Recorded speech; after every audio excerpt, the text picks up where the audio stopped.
Welcome to Sarat Chandra IAS Academy. So, this class is about practice test. Some of the questions we can expect from Indian history, modern Indian history in Group 1 exams. So, this class is all about explaining questions and also understanding which concepts are very important for the aspirants to study. This class is all about that. Especially I have taken the modern history content because modern history is given a lot of emphasis lately in the APPSC Group 1 syllabus. So, let us take some practice questions. So, first question is, consider the following statements about the CHAT Act of 1813. CHAT Act of 1813, that is the question given here. So, in the CHAT Act of 1813, what are the important things? So, there are several CHAT Acts. CHAT Acts are very important in modern Indian history because they changed the shape, they changed the form of political administration in India. So, coming to CHAT Act of 1813, it ended the trade monopoly enjoyed by the East India Company. Correct. This is a correct answer. Because East India Company enjoyed monopoly of trade with India until 1813. It was ended in the year 1813 CHAT Act. And the second one, it asserted sovereignty of the British Crown. Sovereignty of the British Crown means even when East India Company was fighting wars with Indian rulers and gaining territories, it was ultimately the British Crown which had sovereignty. Whenever they asked for suzerainty or complete control over the territories, East India Company should hand over such thing. So, that happened actually in 1858 after the revolt, but it was mentioned in the CHAT Act of 1813. That is a difference. It was mentioned in the CHAT Act of 1813, but it was implemented in 1858 after the revolt. Third option, the revenues of India were now controlled by the British Parliament. This is not the correct option. So, these two options are correct. So, first one and the second one, first and two statements are correct. So, next one.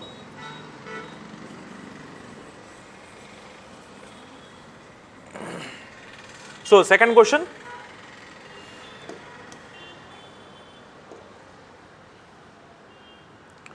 So, what is the second question?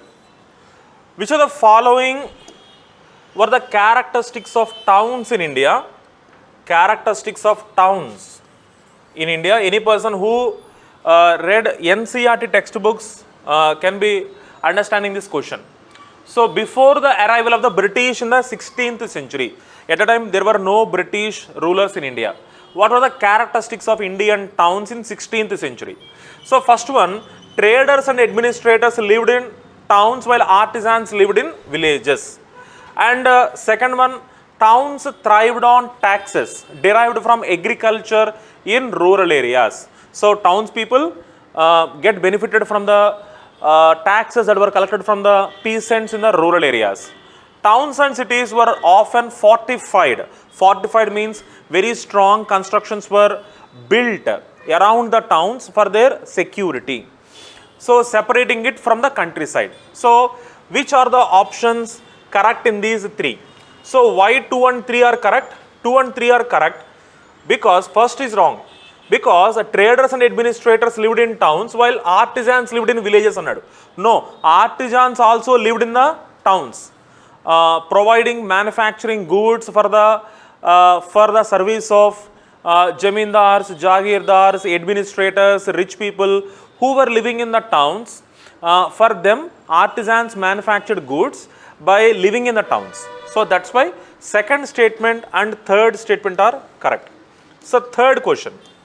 Which of the following were the changes made in the army of the East India Company after revolt of 1857? 1857 topic always very important in the Group 1 exams.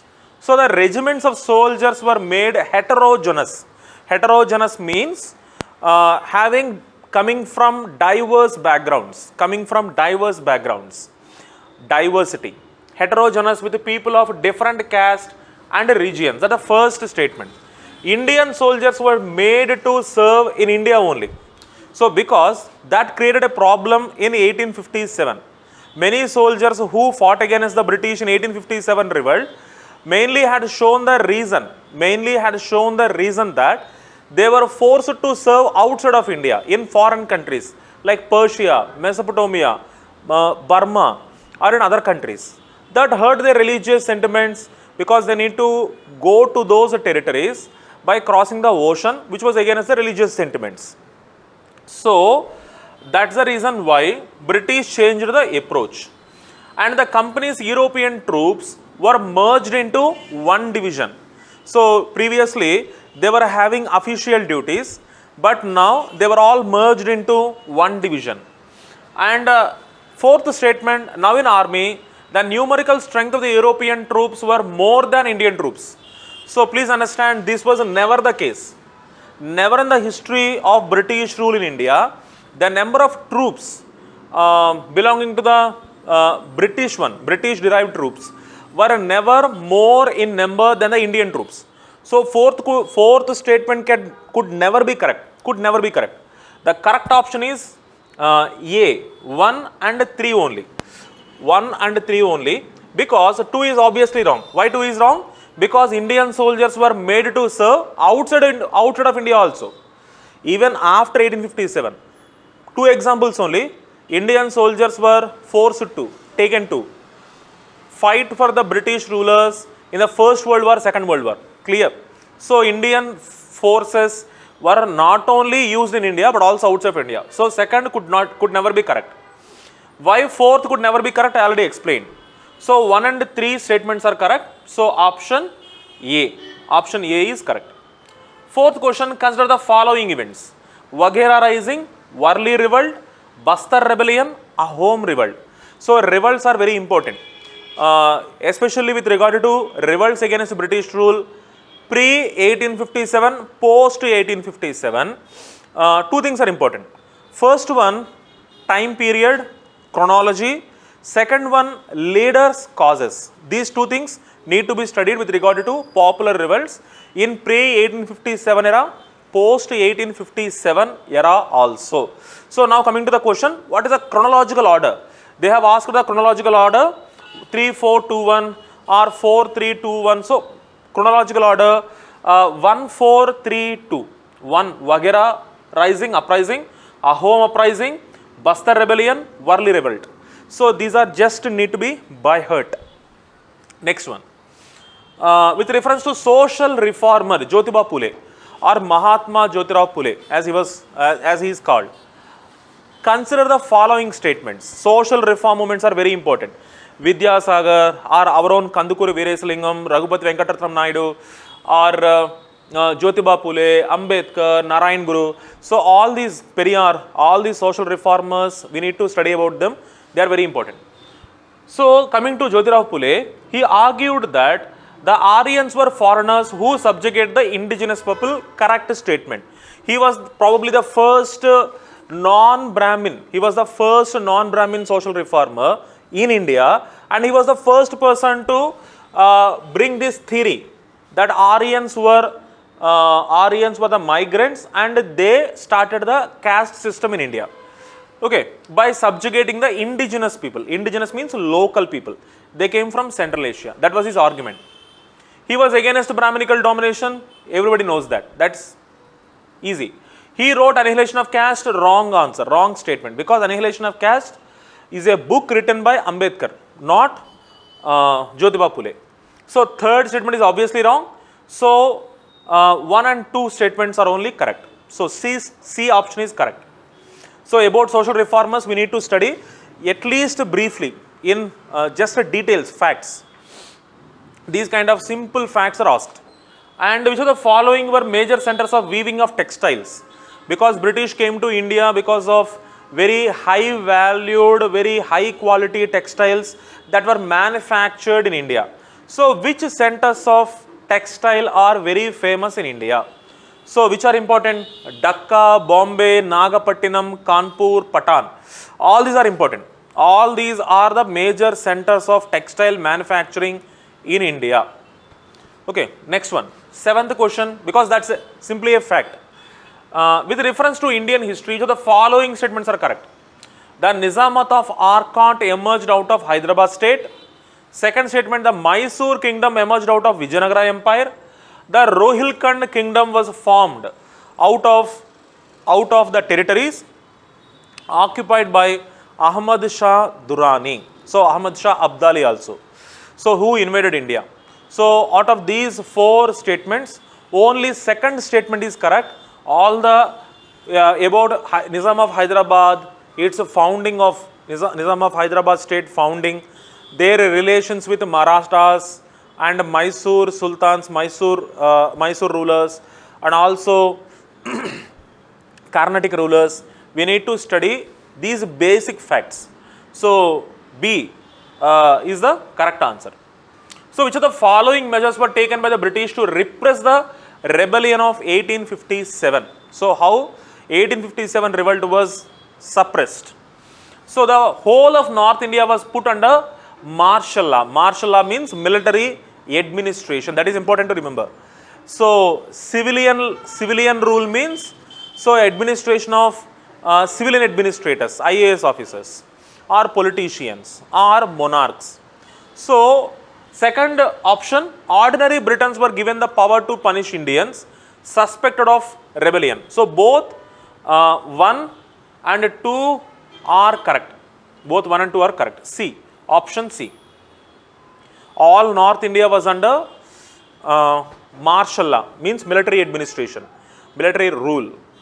And regarding 1857 revolt, the entire revolt was mainly focused, mainly concentrated in North India only, and other parts of India, either South India, western part of India and eastern part of India were quite silent. So next question, the first quarter of the 17th century, in which of the following were the factories of East India Company were located? This is also very important. Broch means Baruchka. In the ancient Indian history, it is called Baruchka, or Chikakol, or Tiruchinapalli. So only first one was the place where East India Company's ports were located. Okay, Baruchka. And with reference to the Azamgarh Proclamation in 1857, Azamgarh Proclamation was announced, which was proclaimed by one of the commanders of Delhi rebellion, leaders of the Delhi rebellion, Bahadur Shah Jafar, last Mughal emperor's grandson. Declared Azamgarh Proclamation, explaining the causes for the rise of the revolt. Why 1857 revolt was started? Why we are leading it? So that was explained. In the context of the history of modern India, consider the following statements. It aimed to set out a manifesto of the objectives of the revolt. Just I explained. So it explained why the revolt was started. It details how the British had economically ruined each class of people in India. That was also explained. The proclamation is largely secular and appealed to both Hindus and Muslims as well. So all these three statements are correct. Because 1857 revolt, we need to remember, Indian historians, nationalist historians called 1857 revolt the first war of Indian independence, in order to highlight its importance in the struggle for independence against the British. But British historians, until we won independence, British historians used to explain 1857 revolt as just a Sipahi's mutiny. It was not a revolt aiming at independence. So both Hindus and Muslims worked together in equal measures, taking equal responsibility to fight against the British and win independence for India. So that's the question, and option D is the correct one. So with regard to contributions made by Henry Vivian Derozio, Derozio was one of the radical reformers belonging to Bengal. He died very early, at only 25 years of age. He was a professor at a very early age also. So he founded Young Bengal movement, social reform movement, Young Bengal movement. So he demanded the protection of farmers from oppressive jamindars. What were his arguments? He is a movement, Young Bengal movement, because most of his students who were very young at that time participated in large number. So in the in the movement. And his movement, Young Bengal, gained huge success as it connected with the masses. No, it was only confined to the students, educated sections, intellectuals. So not connected with masses. So that was also wrong. Second statement is also wrong. His students supported the logic and arguments of Christian missionaries. Yes, correct. So first one and third one are correct statements. Second one is wrong statement. So 1 and 3, so option C is correct. Option C is correct. Consider the following statements about the Birsa movement. So Birsa movement was one of the tribal movements in Jharkhand at present against the British rule, which are correct. So Birsa Munda was the leader of this tribal revolt against the British oppressors. So first statement, he demanded the protection of farmers from Jamindars. Farmers from Jamindars. Sorry. 12th question, first statement, it was initiated to drive out Hindu landlords from the region. So correct. Second one, they were against Christian missionaries. They were against Christian missionaries because Christian missionaries at that time were demeaning the tribal gods. Tribal people were called primitive or animal-like people, and their religions were insulted. So for all these reasons, tribals had animosity, anger against the missionaries. It urged the people to stop believing in witchcraft. So which of the statements are correct? All the three statements are correct.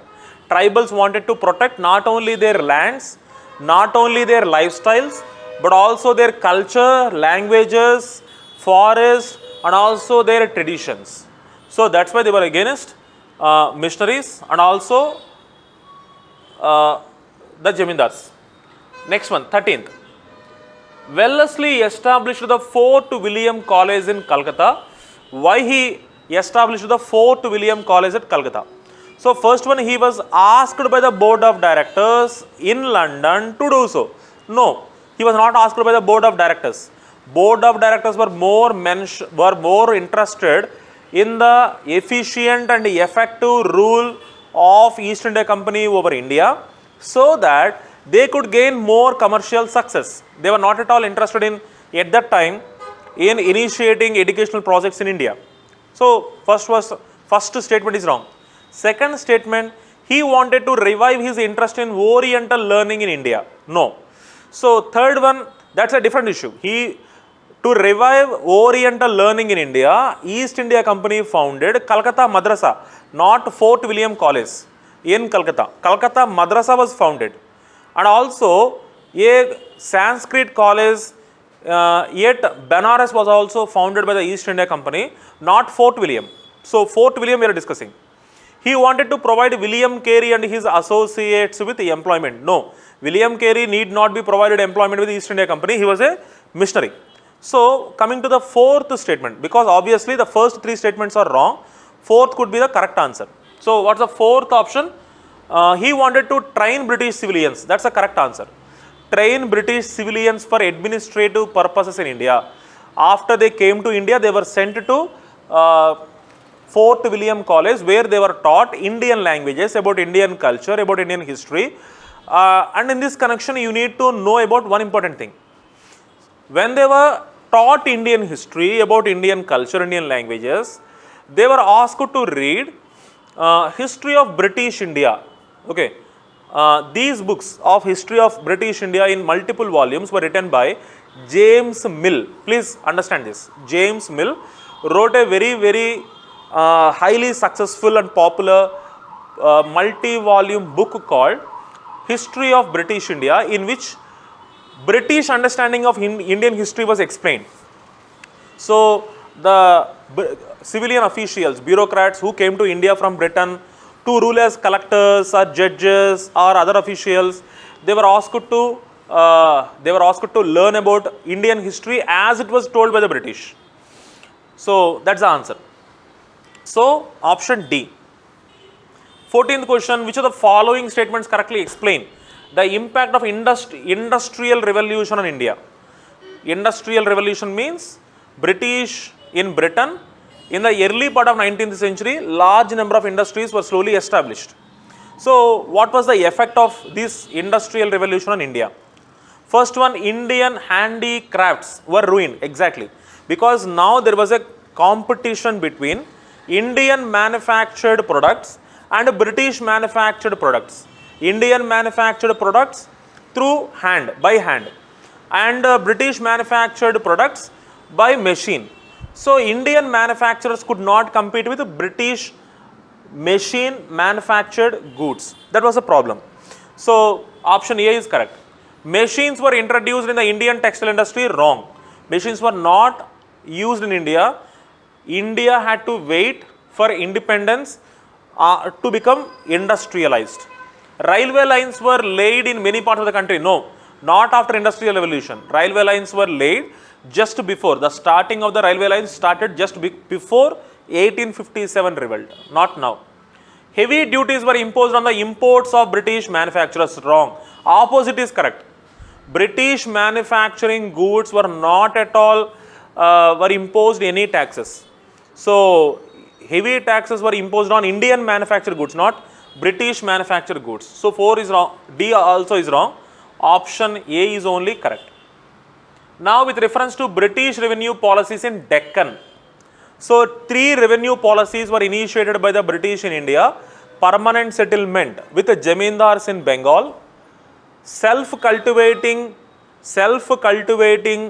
peasants in the Deccan region, and on the entire village called Mahal in the northwest, Mahalwari system. So in the Deccan, the settlement was directly reached with the peasants. So that is the thing we need to remember.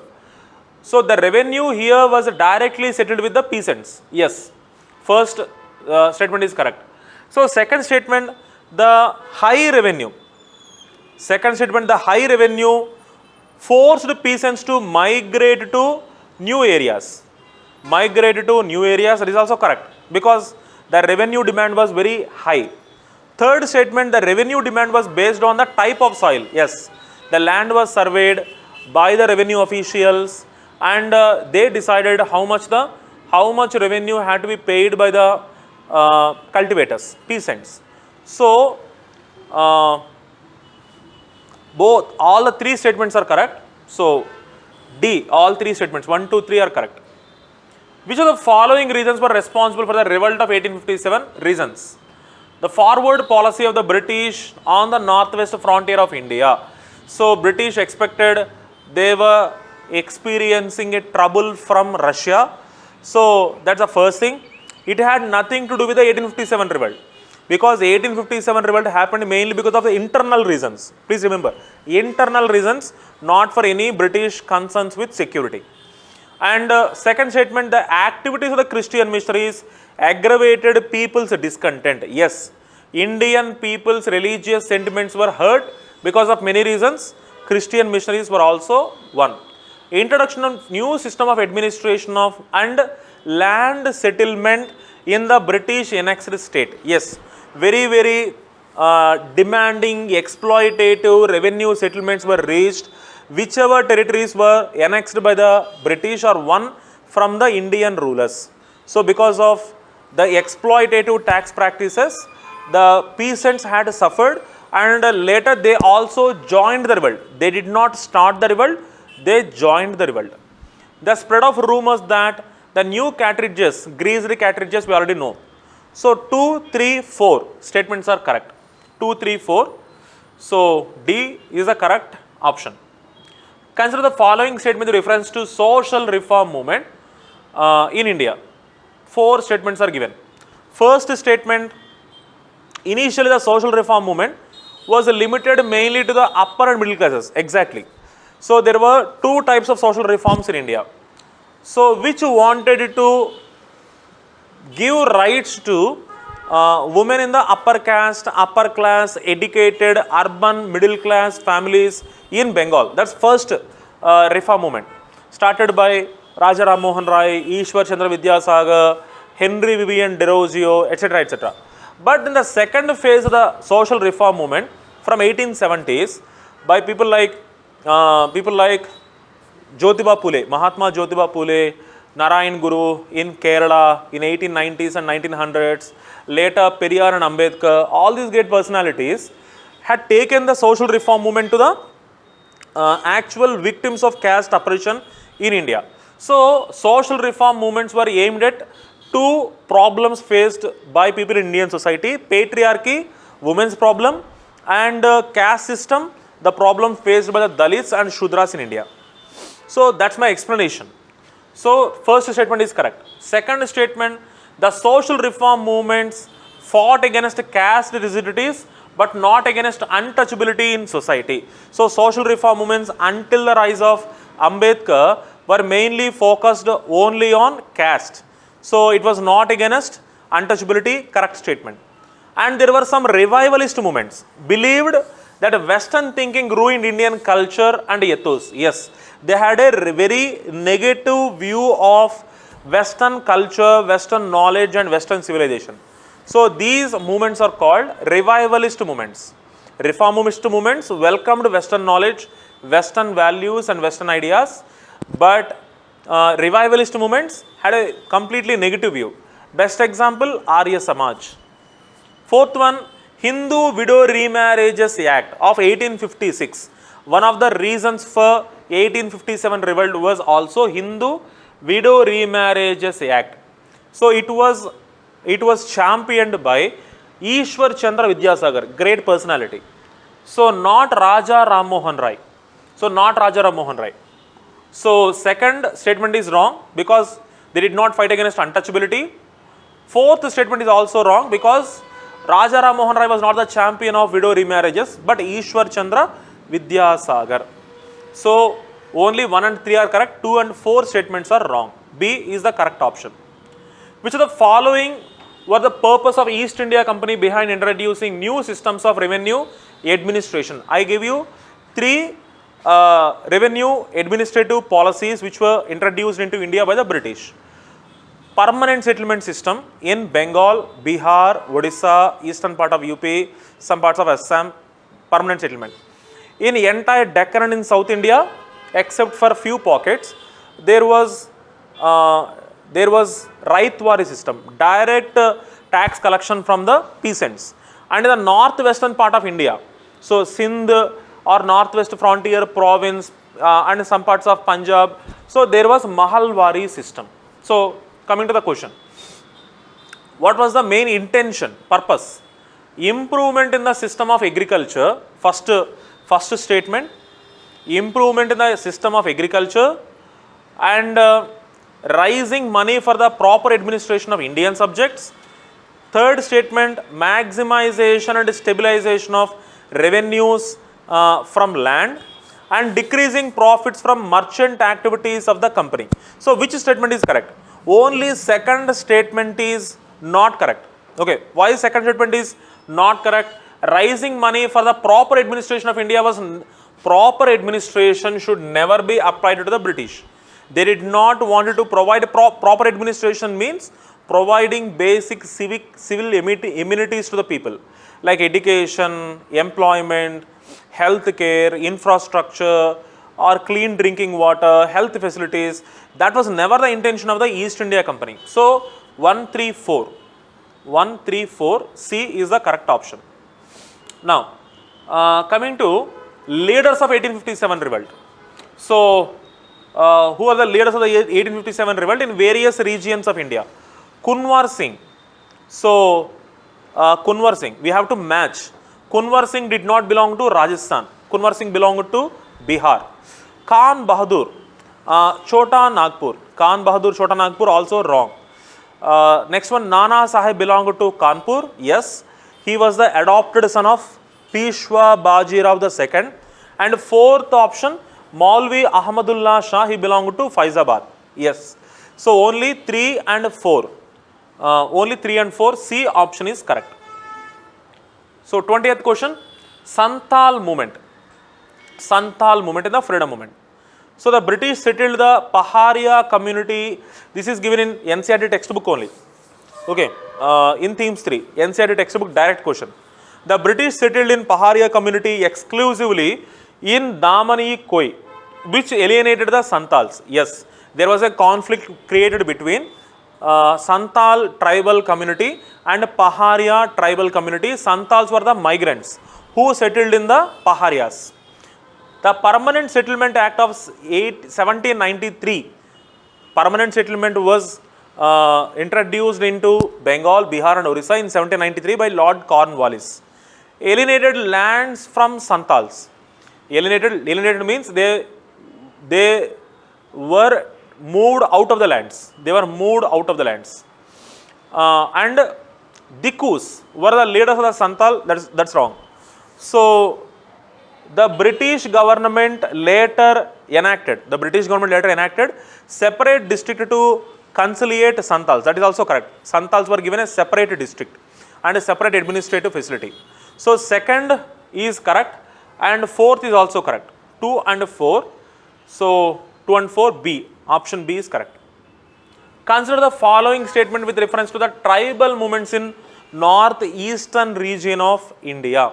So the reason for the Ahom revolt, most important tribal revolt was in Ahom, that can be asked, was a non-fulfillment of the pledges of the East India Company after the Anglo-Burma War. After Anglo-Burma War, that is correct.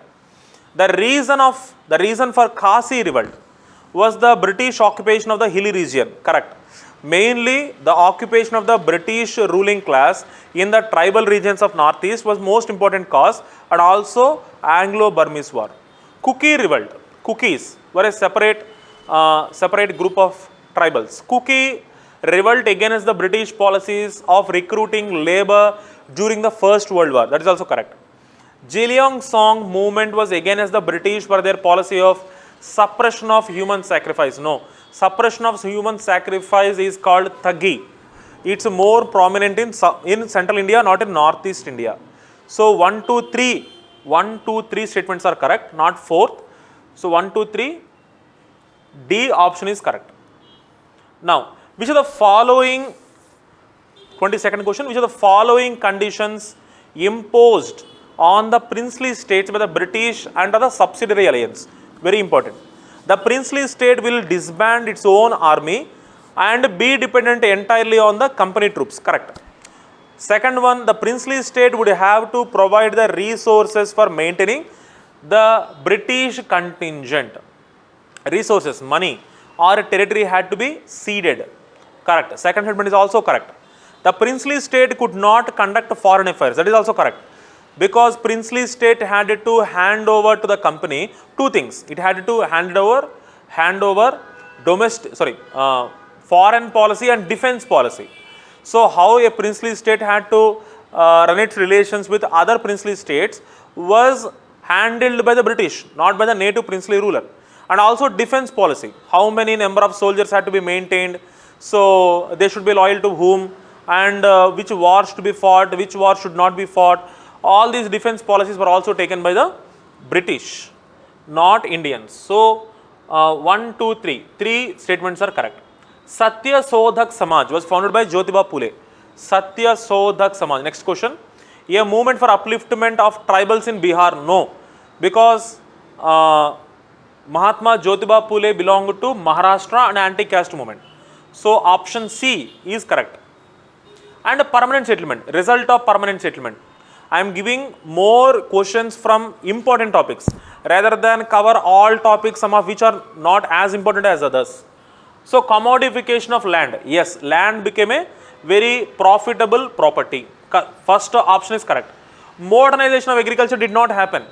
Permanent settlement was mainly focused on gaining as much wealth from land as possible. So statement 2 is wrong. Absentee landlordism, yes, because Jamindars were not living on the land. Jamindars gave their land in rent to the tenants and they were living in big cities. They did not concern with the livelihood of the peasants. Increase in agricultural productivity, no. Agriculture was neither modernized nor it became productive. So only 1 and 3 statements are correct. Second and fourth statements are wrong. So option A, 1 and 3 only. So consider the following statements with reference to Robert Clive, considered to be the founder of British Empire in India. He was the first Governor General of Bengal. So Robert Clive was the first Governor General, first statement. And second statement, he was the Governor of Bengal, not Governor General of Bengal. That title was first given to Warren Hastings in 1773, not to Robert Clive. He forged a secret alliance with the traitors of Nawab in Bengal during the Battle of Plassey. Correct. Because Mir Jafar, who was the commander of Siraj-ud-Dawla's military forces in Bengal, joined hands with Robert Clive. So, second option is correct.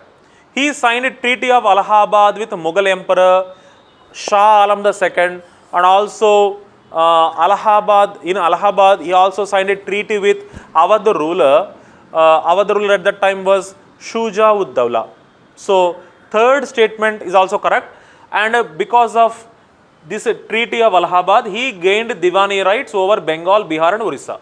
So, third statement is also correct. So, sorry, first statement is wrong, remaining two statements are correct. So, 2 and 3, option C. Now, consider the following statement with reference to Paika rebellion. So, Paikas were traditional landed militia who, and so you can go through all the important rebellions that were started by the tribal groups. So, you can cover this at that time as well. So, coming to dual government. Dual government means Bengal, when it was ruled by the British after the Battle of Buxar, under dual administration, Warren Hastings introduced the dual system of government in Bengal after the Battle of Buxar. No, Warren Hastings came to India only in 1773. By the time dual system was over. So, statement 1 is incorrect, it's wrong. So, second statement, under the system, company acquired Diwani functions. In the previous question only, we discussed the second option also. Yes. So, dual system was started after the Battle of Buxar. Correct. The dual system led to effective administration. No, that is also wrong. Dual system led to ineffective administration. So, only second statement is correct. So, option B. So, next one, consider the following statement with regards to Robert Clive, we already discussed previously. Next, which one of the following arguments were made against Orientalist? When British introduced education into India, so there were two different arguments made by them. So, some British administrators wanted to introduce English education. They were called Anglicist. They wanted to introduce English education. And some wanted to introduce only Sanskrit or vernacular education, called Orientalist school. Orientalist school and Anglicist school. There are two schools. So, concerning Orientalist, Oriental means traditional or Asian. The knowledge of the East was unscientific in nature. They did not say, because they were Orientalist. The Oriental knowledge was not useful and practical. That's the second statement. Oriental knowledge was not practical. So, there was a lack of poetry and sacred literature in Oriental books. That is third statement. Western education will make the natives more civilized. So, these are the three statements given. So, in these three statements, 1, 2, 4 and 1 to 4 are correct. Which of the following arguments were made against the Orientalists? So, Orientalists were opposed by Anglicists. Against the Orientalist means Anglicist. So, according to Anglicist, which education was correct? Only English education was correct. So, Eastern and Indian education is unscientific and useless, not useful and not practical, also correct. And lack of poetry and literature in Oriental books, all these three are correct, which was explained by the people who were against Orientalist. So, please understand the trick in the question. Against the Orientalist, we have to understand who were against Orientalist. Anglicist. Anglicist means they did not have a good opinion about traditional education. So, by that logic, we can complete answering this question. So, 1, 2 and 4 are correct. Next, 30th question. With reference to Talukdars during annexation of Awadh region by British, which statements are correct? Talukdars. So these Talukdars were oppressive land revenue tax collectors in Awadh before the revolt. Talukdars enjoyed a degree of autonomy before the annexation of Awadh by British. Talukdars were the revenue collectors. So which statements are correct? So first is always correct. Because they had autonomy, they abused this autonomy. Autonomy means freedom. Ruler gave them freedom. Talukdars misused this freedom, exploited the peasantry. Correct. After annexation, Talukdars were provided with wide powers for the purpose of maximizing land revenue. After annexation, that did not happen. Their powers were reduced by the British. The summary settlement of 1856 increased the number of villages controlled by the Talukdars. No, their power reduced. How their influence would increase? So 2 and 3 are also wrong. So only first statement is correct, option A. Next, in the context of modern Indian history, Cripps mission. Okay, this is also very important. As I already explained, I am giving you questions which are very important, which topics are very important. So Cripps mission, it offered dominion status for India instead of provision for complete independence. Yes, correct. Cripps mission only offered dominion status. That's the reason why Congress opposed it.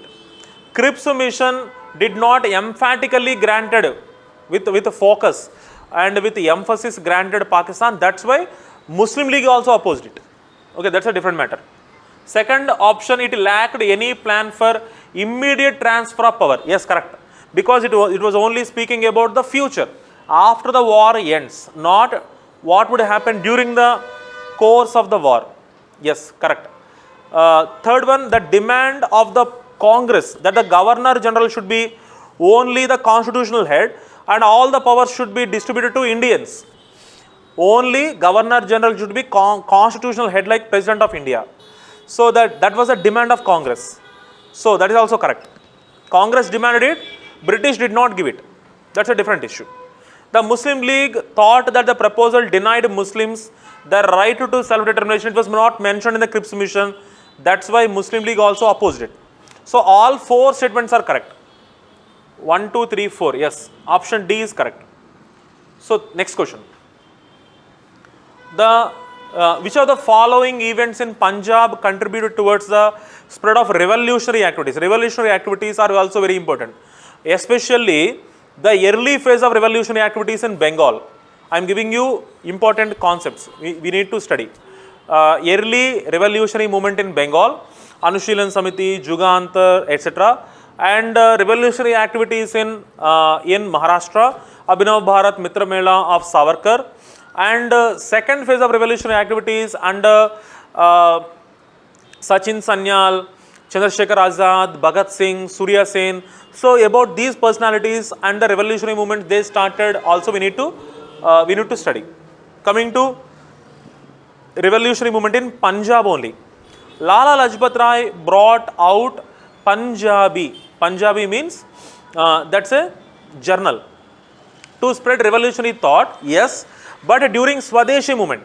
Okay, so Lala Lajpat Rai. First statement is correct. Second one, Ajit Singh. He was the uncle of Bhagat Singh. Ajit Singh organized Anjuman-e-Mohisbani Watan. That means Bharat Mata movement. Yes, in Lahore to promote extremism. Yes, that's also correct. So Bhagat Singh's uncle Ajit Singh was also a very famous revolutionary activist. Third statement, Raj Bihari Bose founded the Gadar Party in Punjab. No, Gadar Party was not founded in Punjab. Gadar Party was the only revolutionary organization, most prominent revolutionary organization that was founded in US, in San Francisco, not in India. So only 1 and 2 statements are correct. So B option. Coming to Mahatma Gandhi, with reference to the ideological views of Mahatma Gandhi, very important topic, and Ambedkar. Okay, consider the following statements. In politics, Ambedkar opted for rights-based approach. Yes, and Gandhiji believed in spirituality-based approach. Gandhiji considered untouchability a religious sin. So upper caste people should wash away their sin by providing services to the services to the Dalits who were facing the curse of untouchability. Second statement, Ambedkar's views on untouchability were shaped by his political views. Yes, Ambedkar gave importance to political aspects in finding solution to the problem of untouchability in India. And Gandhiji's views were shaped by his personal experience, religious experience, and his family's upbringing. So Gandhiji's views were more shaped by his religious views. Gandhi was a much more religious, spiritual personality. That's the reason. Third one, unlike Ambedkar, Gandhiji did not support the abolition of caste system. That is also correct. Gandhiji did not support the abolition of caste system. So Gandhiji only wanted the abolition of untouchability. So Gandhiji believed that caste should be reformed, not abolished. Caste should be abolished, not caste should be reformed, not abolished. Yes. So option C. With reference to the Pune Pact, again Gandhi-Ambedkar agreement, it was accepted by the government as amendment to the communal award. Correct. According to Pune Pact reached between Gandhiji and Ambedkar, Gandhiji offered Ambedkar more than double the number of seats than it was reserved by the British government in communal award. Correct. Gandhiji offered Ambedkar take more than double the number of seats, but don't demand for separate electorate, because separate electorate would divide Hindu community into touchables and untouchables. That's not good. So that's the argument made by Gandhiji. Seats reserved for the depressed classes were decreased. No, not decreased. They also increased. It preempted the rights and safeguards for the Dalits in the Constitution of Independent India. That is also not correct, because Congress majority members only agreed in the Constituent Assembly to give protections and safeguards for Dalits in education, employment, and also political representation. The pact achieved the desired goal of emancipation of depressed classes. So out of this, only all 1, 2 and 3 only are correct, because it did not achieve the goal of emancipation, because much more had to be done. So last question, with reference to Telangana movement, consider the following statements.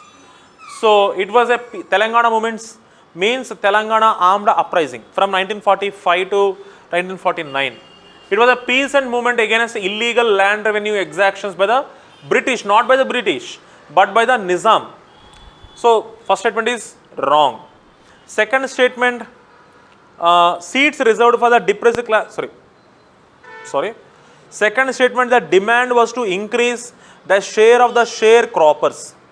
The share of the sharecroppers had to be increased from 1/2 to 2/3 of the total population. No, they wanted to seize the lands and distribute among the peasants who did not have ownership. So second and first are also wrong. Third statement, the peasants formed associations and took violent route. Correct. They attacked the Jamindars' properties, and later they had taken over control over these properties and lands. They distributed to the common peasants. Fourth statement, it resulted into the land ceiling fixation and redistribution of land which had undertaken by the Indian government after independence. So the third statement and fourth statement are correct. So option B is the correct solution. So these are the important concepts, and these are the important topics we need to study to get better marks in APPSC Group 1 exam. So remaining topics we will cover before the exam, during our crash course syllabus. So thank you very much for watching. Goodbye.